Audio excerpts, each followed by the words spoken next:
Hello viewers, this is Sankodan. Welcome to the Humanity Passcode program.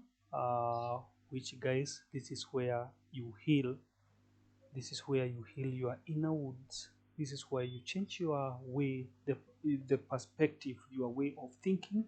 This is where you catch up with the things that will help your mindset, and this is where you will grow, and this is where you will unlock yourself from the cage that people kept you there, or something or system kept you from the cage. And this is the only place that we are locking people and giving them the right password and guiding them and leading them to the right thing uh, of your life, of the things that we really need in this life.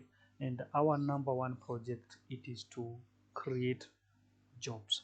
Today's guys, I just want to talk about my true life history as the reason, or as a reason why people should not kill themselves, or people should not kill others peoples by the name of maybe wanaiba, they are stealing from people, maybe because of in the name of kuna job, in the name of depression, in the name of poverty. Name them, guys, because I am the victim of everything, and my life was a once a hell. It was a hell life that I went through. Not only me and my family. And today, I just want you to follow me closely in this program, or in this uh, topic of my true life history. And I just want to show you that you can make it. It's never too late. And I always say there is always something that you can do. Though it is an emotional story, because it's tough. It's ni story ambao wase, I'm not the only one who went through the difficulty, or faced the difficulties of life, or all those things. I'm not the only one. And the reason why we started this program, it's because I know there is a lot of people who are going through hell, and other people wanapitia hale through. uh, some people are responsible, and some parents, they are outside, they are responsible for their children to live or to go through hell. And there is some parents, they are outside, their children made them feel like they are living in hell. And there are some people, even if you can try to tell them about hell, they cannot understand about the hell, because the life they are living, it is the hell by itself. And this is why sometimes you find that, like, there is war even in between the rich people and the poor people, only because people are so selfish. Ukiwa nayo ni yako na ni bidii yako, it's your effort and your strength. Let me not go there, because the main topic here today, we are starting talking about the journey of this man you are seeing here, the hell life of this man that you are seeing here, which I have. I know that a lot of people are going through the same thing, or even worse than the life I went through. And this is why I came out with a solution, and I said, because I won this battle, because I'm a victor now, I'm not a victim. I will help those people who feel like they are victims, those people who are killing and all destroying their life, those people who are planning to kill, thinking that now it is the end of their life. It is not the end. Whatever you are thinking it's the end of your life, it is not the end of the life. And the topic I'm talking about here, it's my true life history. And I will tell you why the topic is all about I stole, or I stole from a police post in order to feed our family, or my young sisters and brother. I still there. Niliiba wase, and I will tell you why. I was born normal like other normal children. Nilizaliwa vizuri sana, and I was raised with my parents. I was born in 1980. Yeah, 1980. Keep that. So you can you can guess how old I am. I'm very old, though I'm still handsome and look young. I'm on namna gani, 40 plus years, my friend, looking like me, while other people are having gray hairs because of depression, my friend. There is a big difference between a victor and a victim. I was born in 1980 with both my father and my mother. And first of all, let me apologize to my father and my mother because they are still alive, though waliachana, they divorced, and I will talk about this. And I will apologize to them wafunge masikio ama wakisikia wasisikie uchungu, because I have to help the children and the parents who make their children go through hell, who are making their parents suffer, and also the parents that are making their children suffer. So my parents, you have to forgive me because of this, but I can't continue being silent, because a lot of people will kill themselves or they are dying, and they are developing serious cancer, ulcers, and depression, only because of you parents and or because of you children. So it's time to turn around. It's time to bring things together to the all right channel. So I was born in 1980, as I said, and I was raised by two parents, my mother and my father. And my father used to love me so much, so much. He used to love me. I was daddy's boy. And I remember I was born in Nandi Hills. There is Rift Valley, Nandi Hills. I don't know kama Nandi Hills bado ni county ama ni nini. Huko ndio tulikuwa tunakaa. Place inaitwa Siret. Thank you guys from Siret. Kama mna watch, kama amwatch, mtawatch baadaye. From Siret, and my family or my mothers was living in place ilikuwa inaitwa uh, Kamasai, kalikuwa kanaitwa Kamasai, sijui Hoi Kamasai, but we were living with my father Siret. That's when I was in standard 2. Then my mom walipelekwa ushago, dadi tukabaki na estate ya majani chai inaitwa Siret Company Tea Estate. So huko ndio tuligrow na my father. I don't want to give more details because it was so good. It was surely a good life story at that time, as you nilikuwa sa hiyo kijana mmoja out of 3 girls, 4 girls. So I was the only boy. So you can imagine, the only son and 4 girls. So that this boy was there until 19, I think 89, something like that. Then kijana mwingine hapo akazaliwa anaitwa Kim, mwingine hapo so we are 4 boys and 4 girls. So you can imagine, hizo siku wasee walikuwa wanafunga mabao, my friend. So timu ilikuwa ya timu ilikuwa ya timu 8. Anyway, don't get emotions because very soon mtaanza kulia peke yenu na mimi sitakuwa hapo. Now the story start changed. Wacha tuanzie the turning point now, mahali mambo ilianza kuharibikia. It was 1990. Many people can remember about post election violence ambao ilifanyika kule upande wa Rift Valley, Nandi Hills, and this is why still I'm ambassador to stop that no violence will continue there because of politician. When the multi parties ilianza kule wakati wa serikali ya President Moi, that's when mambo ili change. Then we were kicked out from Nandi Hills by tribalism wars, and one by one tukakuja tukapitia Nyeri. It's a long story, but mimi nataka kukuja mahali why this, and so that to make things easier. Now tukakuja Lemuru 1992.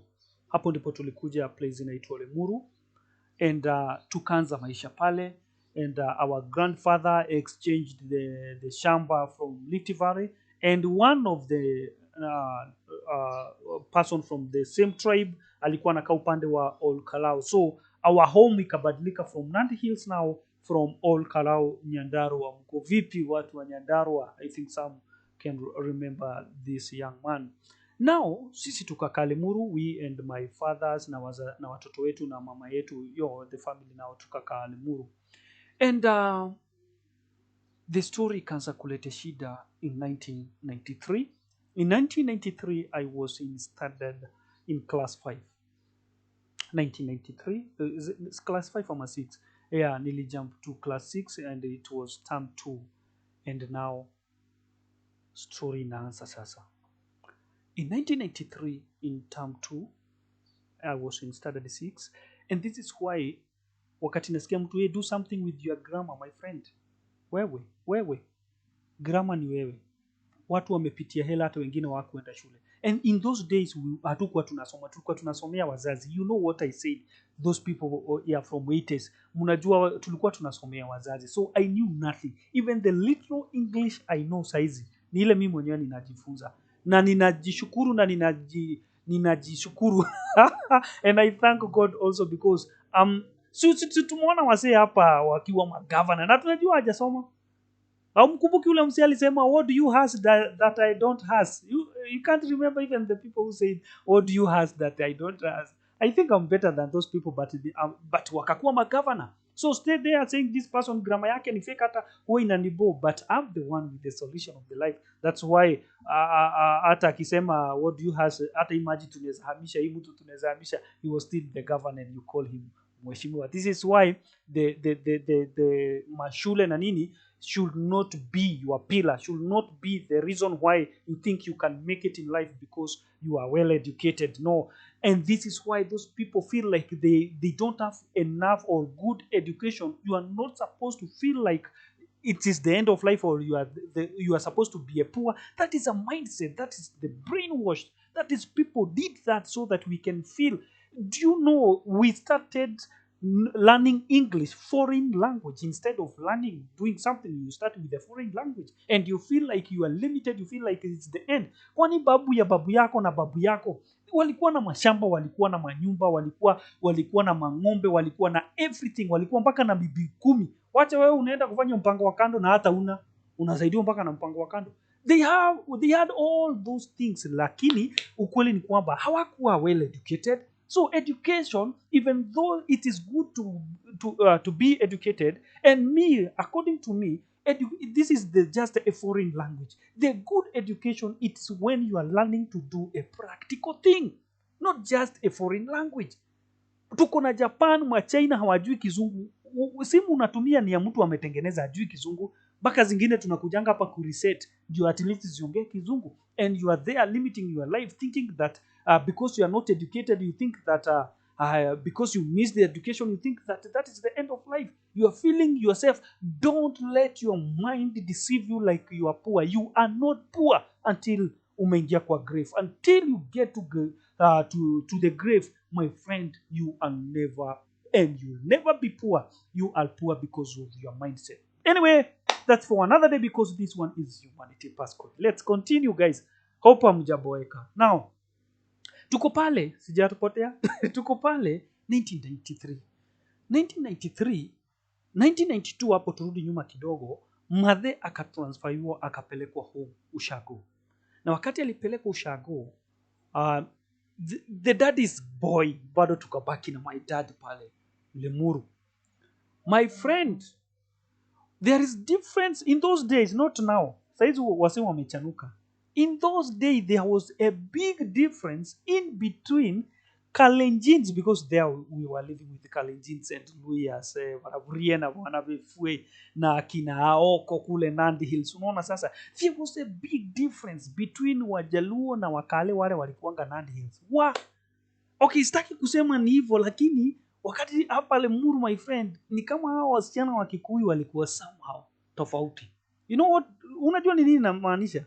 My friend, wakati madhe alisukumwa kule home, kumbe father aliona akina Waithera parents, nyinyi, hata mimi ni mzazi, chunga sana.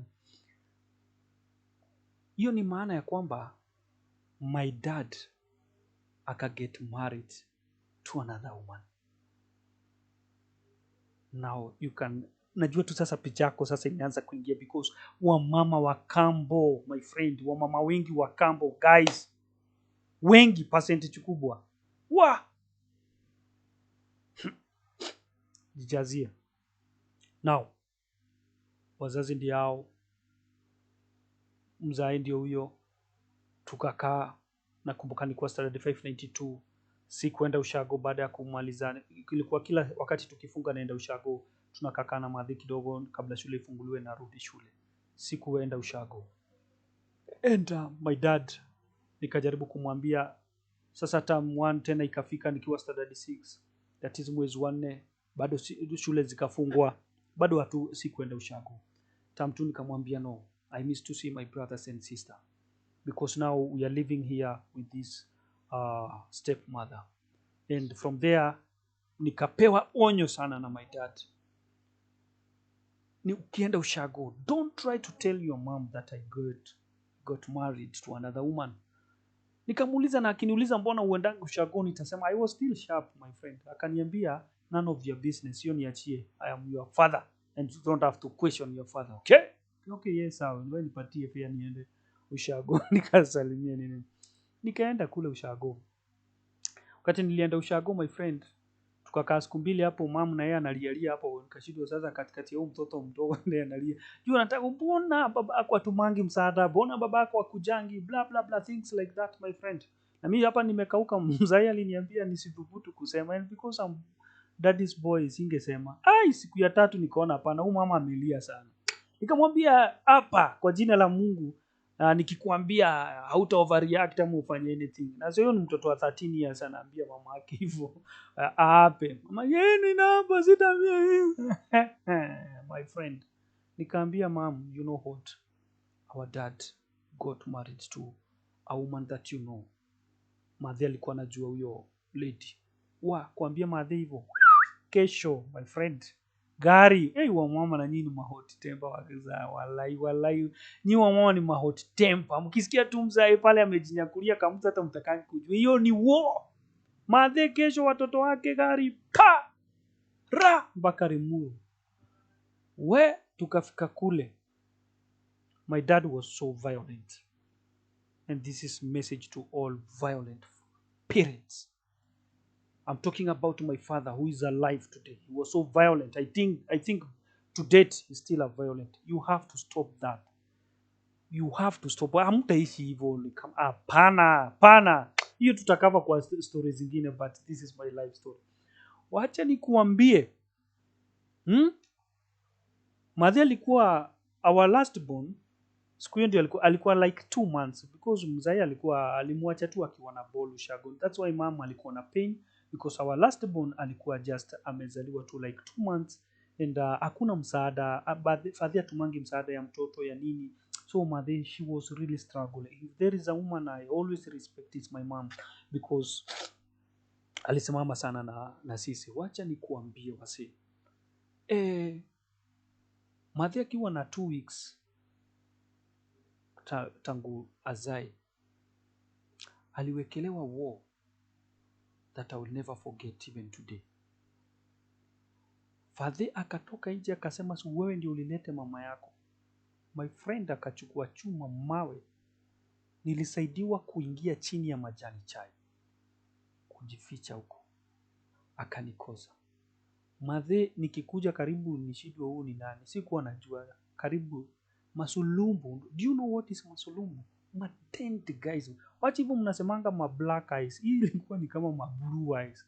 My friend, unapigwa unaona kichwa inakaa hivi. Yani uwezi, mnaweza pitana na mtu ushindi umesalimiwa na ghost. But she was my mom. Surely alitandikwa wao ambayo sitaisahau. And from there life ikawa shida baada ya nyingine. From that time singekuwa my dad boy tena.